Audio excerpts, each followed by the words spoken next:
사무엘서 12장 3절 말씀입니다. 구약 성경 1255쪽입니다. 우리 다 같이 한 목소리로 봅니다. 지혜 있는 자는 궁창의 빛과 같이 빛날 것이요 많은 사람을 옳은 대로 돌아오게 한 자는 별과 같이 영원토록 빛나리라. 아멘. 하늘에 떠 있는 별들은 수많은 사람들에게 기쁨이 됩니다. 저녁에 우리가 길을 갈 때에 그 별들을 보면서 갈 때에 참 마음이 참 좋잖아요. 빛이라고 하는 것은 하나님이 사람을 위해서 창조를 했습니다. 낮에 떠 있는 태양도 하나님이 우리를 위해서 창조했고, 밤에 떠 있는 달도 하나님이 저와 여러분을 위해서 창조했고, 그리고 하늘에 떠 있는 수많은 별들, 반짝반짝하는 그 별들도 저와 여러분을 위해서 창조했습니다. 여러분, 계시록 22장 11절 말씀에 보면 나는 강명한 새벽별이다 라고 우리 주님이 저와 여러분을 위해서 말씀을 하고 있습니다. 주님은 이 땅에 강명한 새벽별로 이 땅에 오셨어요. 우리에게 별이 되어주었어요. 민수기 24장 17절 말씀에 보면은 한 별이 야곱에게 나타났다라고 말씀하고 있고, 또 계시록 22장 8절 말씀에 보면은 새벽별이 나오고 있고요. 또 계시록 1장 또 2장 말씀에 보면은 전도자들을 가리켜서 7별이다라고 또 이야기를 하고 있습니다. 다니엘 8장 또 계시록 8장에 보면은 일반적인 통치자들은 백성들을 비추는 별이다라고 또 이야기를 하고 있습니다. 그런데 오늘 보면 다니엘서 12장 3절에 나오는 이 사람들은 옳은 대로 돌아오게 하는 자는, 사람들을 옳은 대로 돌아오게 하는 사람들은 하늘의 별과 같이 빛나게 할 것이다 라고 말씀을 하고 있어요. 여러분, 이 말씀 속에는 여러 가지 의미가 많이 담겨져 있어요. 사람들을 옳은 대로 돌아오게 하는 사람. 여러분, 사람이 참 다루기가 힘들어요. 생각이 다르기 때문에. 근데 짐승들은요, 모이만 주면 다 모여들어요. 근데 사람은요, 모이를 준다고 해서 다 모여들 것은 아닙니다. 생각이 다르기 때문에 그런 거예요. 그리고 또 종교가 다르기 때문에 그렇습니다. 그런데 사람을 옳은 대로 돌아오게 하는 사람은 하늘의 별처럼 빛나게 된다. 엄청 멋있는 말이잖아요. 이 말은 여러 가지 뜻이 있는데, 이 말씀 속에는 첫 번째가 창조신앙을 믿는 사람들은 별처럼 빛나게 된다라는 말씀입니다. 이 세상의 모든 것들을 우리 하나님은 창세기 1장에 보면 창조를 했습니다. 하늘의 별들도 우리 하나님께서 만들었습니다. 또 시편 8편 3절 말씀에 보면 주의 손가락으로 만드신 주의 하늘과 주의 베푸신 주의 달과 별들을 하나님이 보내어 주셨다라고 말씀을 하고 있습니다. 하나님이 말하는 반짝이는 별들, 이것은요, 하나님의 권능을 나타내는 거예요. 하나님의 권능으로 하늘에 떠 있는 모든 별들은 다 되어졌다라고 하는 거예요. 햇빛도, 태양도, 달도, 별도 하나님의 권능 속에서 만들어졌어요. 하나님의 능력 속에서 만들어졌다고 하는 거예요. 이 지구촌에 비추고 있는 모든 별들은 우연한 산물이 아닙니다. 어떻게 이 지구촌에 비추고 있는 모든 별들, 달, 해, 모든 산물들, 바다가 그냥 생겨났습니까? 산이 그냥 생겨났습니까? 우연한 산물은 하나도 없어요.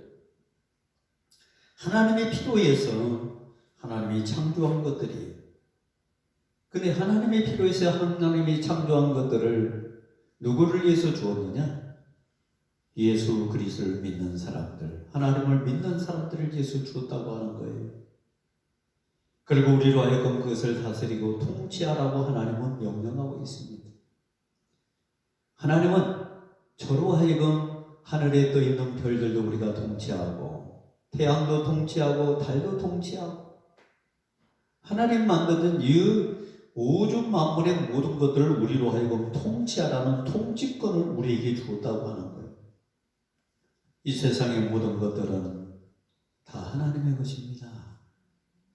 그 하나님의 것을 저와 여러분에게 가꾸도록 그것을 우리가 통치하도록 우리에게 권한을 지임해 주었어요. 여러분, 자기 존재를 모르는 사람은요, 캄캄한 자와 똑같습니다. 내가 누구인지 모르는 사람들.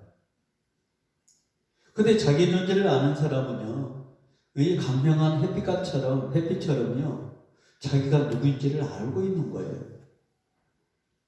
하나님의 창조 신앙을 믿는 그 자체가 별보다 더 빛나는 사람이다 라고 저는 그렇게 정의를 내리고 싶습니다. 그렇습니다. 저와 여러분은 하늘에 떠 있는 별처럼 하나님이 이 세상의 모든 것을 창조했구나. 그런 어떤 창조 신앙을 믿는 하늘에 떠 있는 별처럼 그러한 어떤 삶을 살아가야 된다라고 말씀드리고 싶어요. 두 번째, 사람을 노는 대로 돌아오게 한 사람은요, 고상한 존재들이 별이라고 하는 거예요. 여러분, 이 땅에 살아가면서 우리가 고상하게 살아가야 되겠다. 그거 아무나 되는 거 아니에요. 옷을 아무리 잘 입는다고 해서요, 우리가 고상해 보이지는 않습니다. 여러분, 우리가 원어를 아무리 잘 구사한다 할지라도 고상한 존재가 되지는 않습니다. 지식이 많다고 해서 우리가 고상한 존재가 되는 거 아니에요. 그 속에 있는 모든 인품 자체가 사람을 딱 보면은 저 사람은 참 품위가 있는 사람이다 라고 하는 것을 보여줘요. 그 속에 하나님이 들어있느냐 들어있지 않느냐의 차이점이에요. 여러분 정신 속에, 여러분 마음 속에는 하나님이 들어있다 안 있다 이 차이점에 의해서 그 사람이 고상한 존재가 될 수 있고 고상한 존재가 되지 아니할 수가 있다고 하는 거예요. 하나님이 아브라함에게 축복하시면서 하늘의 별과 같이 너희의 자손들이 될 것이다 라고 말씀을 하고 있습니다. 또한 창세기 22장 18절 말씀 보면 또 내 씨로 말미암아 천하 만민이 복을 얻으리니 이는 내가 나의 말을 준행하였음이니라 라고 말씀하고 있어요. 이 말 속에 보세요. 하나님의 말씀을 준행할 때 우리가 복을 받고 고상한 존재가 된다고 하는 거예요. 내 안에 하나님이 없으면, 내 안에 믿음이 없으면 우리는 고상한 존재가 될 수가 없어요. 내 안에 아무것도 없는데 하나님이 없다면 아무것도 없는 거예요. 내 안에 예수 그리스도가 없다면 아무것도 없는 거예요. 근데 세상 사람은 내 안에 지식이 있고 권력이 있으면 다 가진 걸로, 있는 걸로 착각을 합니다. 내가 가지고 있는 돈 때문에 내가 있는 걸로 착각을 합니다. 아무리 돈이 있고 권력이 있고 지식이 있다 할지라도 내 안에 예수 그리스도가 없고 내 안에 하나님이 없다면 우리는요 고상한 존재가 될 수가 없어요. 반짝반짝한 그런 어떤 마음을 가질 수가 없어요. 그래서 오늘 성경에 내 말을 준행했느냐 안 했느냐, 하나님의 말씀대로 살았느냐 안 살았느냐, 그것은 뭐예요? 내 안에 하나님이 있느냐 없느냐 이것을 따지는 거예요. 하늘이라고 하는 것은 높은 걸 의미하는 것이고요. 강대, 넓은 것을 의미하는 거예요. 이것은 무한의 어떤 상징을 이야기하는 거죠. 그것이 바로 하늘입니다. 그래서 저와 여러분들은 하늘을 향해서 맹세하고 그 하늘을 향해서 맹세한다고 하는 것은 뭐냐면은 하나님을 향하여 우리가 맹세한다고 하는 거예요. 그래서 저와 여러분은 늘 내 미래를, 내 인생의 전부를 하나님께 맹세하잖아요. 하늘의 하나님, 저 하늘을 보면서, 저 미래의 소망을 때 우리가 하늘을 쳐다보면서 우리가 미래의 소망을 맹세하잖아요. 아브라함의 자손들은요, 자, 머리가 되는 복을 주겠다고 그렇게 약속을 했습니다. 그리고 자, 앞서가는 복을 받겠다고 약속을 했고 제일 되는 복을 주겠다고 우리 하나님께서 아브라함에게 약속을 했어요. 왜? 그 씨들이 아브라함의 후손, 하나님을 섬기는 사람들이기 때문에 그런 거예요. 그래서 저와 여러분은요, 우리의 후손들이 이 세상의 머리가 될 줄로 저는 믿어요. 그리고 미래를 지배하고 정복하고 앞서가는 사람들이 될 것이다. 저는 그렇게 믿어요. 그래서 여기 앉아있는 저와 여러분의 가족, 저와 여러분의 또 후손들, 미래를 정복하고 앞서가면서 미래의 개발자, 그리고 창조신앙을 믿고 고상한 사람들로 우리가 하늘의 별처럼 살아가야 된다라고 저는 생각을 합니다. 그래서 우리 하나님은 아브라함의 자손들을 하늘의 별과 같다고 이야기를 했던 거예요. 그것은 하늘 위에 계시는 하나님의 세계를 믿기 때문에 그렇게 말씀을 한 것입니다. 세 번째, 사람을 옳은 대로 돌아오게 하는 사람은 하늘의 별과 같이 빛나게 한다. 이 말씀 속에는요, 하나님의 권능과 능력이 붙잡혀 있는 사람들은 하늘의 별처럼 된다라고 이야기하는 거예요. 저와 여러분은 하나님의 권능, 하나님의 능력에 붙잡혀 살아야 됩니다. 여러분, 우리 사람은요, 시간의 제한을 여러분 우리가 붙을 수가 없어요. 그런데 우리 하나님은요, 시간과 공간의 세계를 초월하시는 하나님이에요. 그리고 우리 하나님은 여러분 시간과 공간 세계에서 예수 그리스도가 무덤 속에 들어갔다가 다시 부활할 수 있는 그런 어떤 능력의 하나님이에요. 이것이 곧 영생입니다. 우주과학의 최종 목표는 시간 세계를 초월하려고 하는 것이 우주과학의 최종 목표예요. 그래서 사람들이 달나라를 정복하고 지배하고자 하는데 여러분 달나라 지배할 수 없습니다. 우리가 그것에 인공위성을 쏘아가지고 정보를 우리가 어떻게 얻을 수는 있지만요, 거기 가서 우리가 살 수 없어요. 우리가 살 수 있는 장소는 이 우주밖에 없습니다. 거기 몇 시간 가갖고 이 땅에서 야 살았다, 식물이 조금 커가지고 살았다, 그건 산 것이 아니에요. 여러분, 산다고 하는 것은 자유롭게 우리가 이렇게 살아가는 것이 산 것이라고 이야기하는데, 그 우주 공간에 가서 몇 시간 있다고 우리가 살아왔다, 거기 식물이 자란다. 여러분, 하나님이 가장 좋은, 사람이 살 수 있는 가장 좋은 장소는 이 지구촌을 주었어요. 이 지구촌이 가장 알맞는 장소예요. 그래서 저와 여러분은 이 지구촌에 살아야 돼요. 지구에 살아야 됩니다. 그곳을 떠나면 우리가 죽어요. 오래 못 살아요. 이와 같이 우리가 살 수 있는 방법은 하나님 안에 들어가야 살지, 하나님 밖에 있으면 물론 우리가 어느 정도 살기는 하지만은 영생을 얻지는 못해요. 영원한 생명을 얻지는 못해요.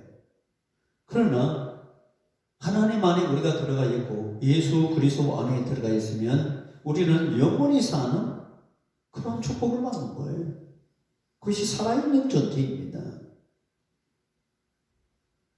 하나님이 일반적인 우주의 별들을 붙잡은 것처럼 저와 여러분들도 하나님을 붙잡아야 됩니다. 그래서 저와 여러분 별처럼 빛나야 됩니다. 왜? 내 안에 하나님이 있기 때문에 하나님의 능력이 내 안에 우리 교회에 여러분의 가정 속에 생명력을 주었고 그러면서 저와 여러분의 미래의 소망을 주었기 때문에 예수 그리스도만을 우리가 붙잡으면 우리는 영원한 생명을 얻을 수가 있다고 하는 겁니다. 그럼 네 번째, 사람을 오른대로 돌아오게 하는 사람은 별과 같이 빛나게 된다. 이 말은 저와 여러분을 통해서 어두운 세상을 밝히라는 하나님의 명령입니다. 아직도 수많은 사람들이 그 어둠 속에 있다고 하는 거예요. 아직도 돌아올 사람들이 있는데 돌아오지 않다고 있는 사람들이 많다고 하는 거예요. 하나님의 택자들이 아직도 많이 있는데 하나님의 택자들이 아직도 교회 안으로 들어오지 아니하고 예수 그리스도를 믿지 아니하고 하나님을 믿지 않는 사람들이 지금 교회 밖에 있다고 하는 겁니다. 세상 속에 있다고 하는 거예요. 그 사람들을 옳은 대로 하나님의 진리 가운데로 돌아올 수 있도록 만들려고 하는 겁니다. 예레미야 31장 35절 말씀에 나 여호와는 해를 낮에 빛으로 주었으며 달과 별들을 밤에 빛으로 규정했다라는 말씀이 나옵니다.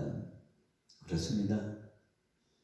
성경은 이 세상의 모든 것들을 어둠으로 비유하고 있어요. 캄캄한 세상으로 비유하고 있어요. 그 캄캄한 세상에 살고 있는 사람들에게 빛을 주는 것은 예수 그리스도뿐입니다. 십자가뿐입니다. 그래서 밤새도록 십자가에 불이 켜져 있고 그 십자가에 불이 켜져 있다고 하는 것은 예수 그리스도를 통해서 세상을 밝힌다고 하는 의미를 가지고 있어요. 십자가 자체는 예수 그리스도를 상징하잖아요. 저와 여러분의 별은 예수 그리스도입니다. 십자가입니다. 십자가는 어둠을 밝힙니다. 예수 그리스도는 하나님은 어둠을 밝힙니다. 자석같이 사람을 옳은 대로 돌아오게 한 사람은 하늘의 별처럼 빛나게 한다고 이 말씀 속에는 축복의 역사가 있다고 하는 거예요. 하나님의 복을 준다고 하는 겁니다. 돌아오는 사람한테 복을 준다고 하는 거예요. 그러면 안 돌아온 사람은 복을 받지 못한다는 의미를 가지고 있겠죠? 사람들 옳은 대로 돌아오게 하는 사람은 복을 받는다. 그렇습니다. 이것은 생명 구원의 역사를 이야기하는 겁니다.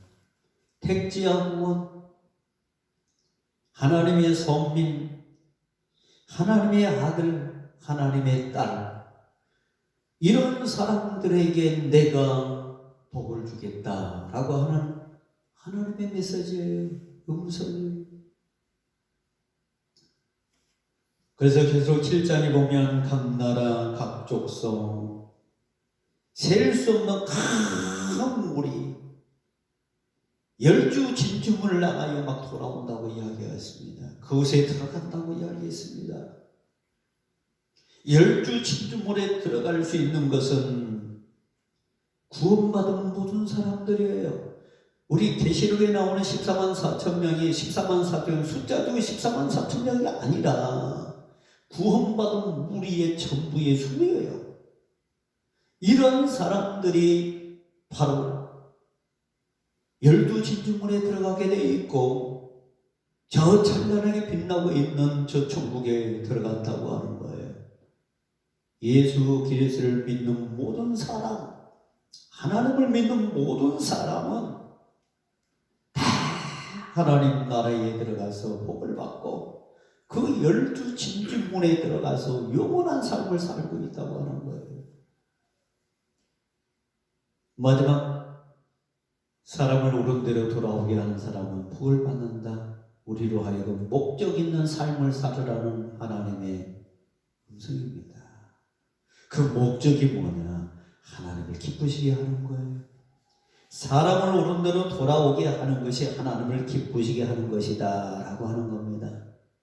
우리가 살아가면서 우리가 내 부모를 어떻게 기쁘게 할까? 내가 사랑하는 사람을 어떻게 기쁘게 할까? 그러면서 살아가지 않습니까? 저도요, 김동수 사모님을 늘 그렇게 생각하면서 살아가요. 어떻게 하면 내가 내 아내를 기쁘게 할까? 이렇게 살아가요. 그렇죠? 그렇다고 해요. 내 자식들을 어떻게 하면 기쁘게 할까? 이러면서 살아가요. 우리 교회 성도들을 어떻게 하면 기쁘게 할까? 예수 믿는 사람들을 어떻게 하면 기쁘게 할까? 이러면서 살아가요. 이와 똑같이 저와 여러분의 하나님을 어떻게 하면 기쁘게 할까? 예수 그리스도를 어떻게 하면 기쁘게 할까? 그것이 우리가 목적 있는 삶이라고 하는 거예요. 그래서 우리의 목적의 삶은 하나님을 기쁘게 하는 거예요. 어떻게 해서든지 내가 하나님을 영광을 위해서 사는 거예요. 그래서 시편 19편 말씀은 하나님의 영광을 선포하고, 하늘의 목적은 뭐냐? 하나님의 영광을 선포하는 것이 목적이라고 하는 거예요. 그래서 이사야 43장 7절에도 내 영광을 위하여 창조했다라고 하나님은 말씀해요. 하나님의 영광을 위해서 이 땅의 모든 걸 창조했다라고 이야기하고 있어요. 그래서 저와 여러분은 시편 148편 3절 말씀을 통해서 찬양을 해야 됩니다. 하늘에 떠있는 태양도 강명한 별들도 하나님을 찬양하라 찬양하라 찬양하라 했어요.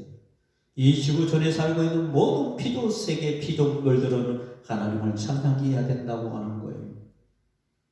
하늘의 모든 별들 하나님을 위해서 창조를 한 겁니다. 이 땅에 있는 모든 피조세계는 하나님의 영광을 위해서 창조한 겁니다. 그래서 피조세계는 하나님의 영광을 위해서 찬양할 줄 알아야 돼요.